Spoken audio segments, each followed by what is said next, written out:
السلام عليكم ورحمة الله وبركاته. منيرة oo markale hortiina timid rabtan inay runta idin sheegto muddo fara badan ay ka maqnaa hortiina noo ka maqnaa waxaana isweydiinaysan xagan ku maqnaa aniga waa la aftuubtay waana la ka haystay saad la wada socotayna waa la xiray xargiga kadibna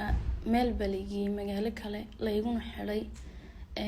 la igu kalifayna fiiriyo la duubo la igu raahday waxa tiraahdo waa adeeraday ba wixii qabanaya dadkaasi waxba imeehayn muddada aan hortiina ka maqnaana meel baan ku xidhnaa waxaana la isiinay kiniinadii waalida aniga dhakhtar la geeyay ma jirto wax dhakhtar la isoo mariyay ma jirto hal dhakhtar oo kaliya la geeyay kaasoo ah dhakhtarkii waalida kaasna waxa la iga soo siiyay kiniino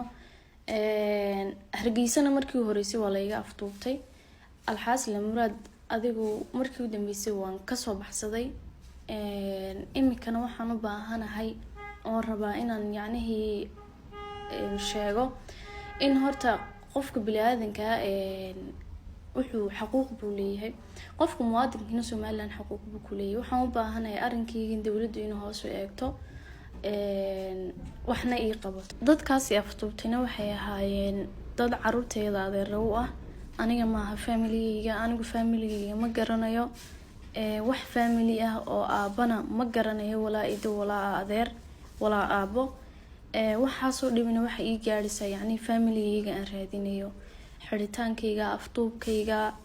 inaan runta sheegada la diiday wax kasta waxay ka imaadeen family-ga aan raadinayo ama aabaha iyo reerkayga aan raadinayo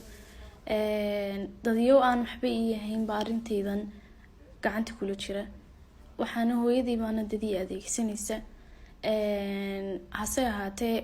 waxaas oo dhan dawladda Soomaaliland waxa ka codsanaya inay dadka iga qabato ina caawiso